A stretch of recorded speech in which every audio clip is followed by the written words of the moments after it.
Hello दोस्तों, finally अपने भोजपुरी के पावर स्टार पहुँच गए। फाइनली दोस्तों एक और न्यू बोलबम सॉन्ग को आप सभी के बीच रिलीज़ कर दिया गया है, बिना बताए हुए समय, बिना बताए हुए। तो दोस्तों आप सभी बता दें कि ये गाना काफ़ी तगड़ा और ज़बरदस्त गाना है दोस्तों।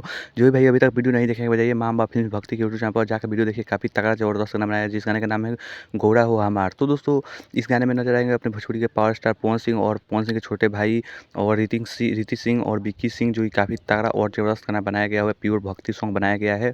और दोस्तों इस गाने को गाया है अपने भोजपुरी के पावर स्टार पवन सिंह और शिल्पी राज। तो दोस्तों आपसे बता दें शिल्पी राज की जगह पर अगर प्रियंका सिंह होती तो और तगड़ा और ज़बरदस्त गाना होता ये।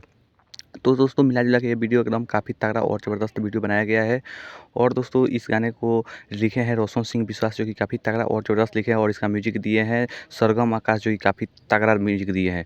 तो दोस्तों मिला-जुला के ये वीडियो काफ़ी ज़बरदस्त और तगड़ा बनाया गया है। और आप सभी को वीडियो अच्छा लगा तो चैनल को लाइक कीजिए, सब्सक्राइब कीजिए, शेयर कीजिए और फिर मिलते हैं किसी नेक्स्ट वीडियो में। धन्यवाद दोस्तों, और वीडियो अच्छा लगा तो चैनल को लाइक कीजिए, सब्सक्राइब कीजिए, शेयर कीजिए।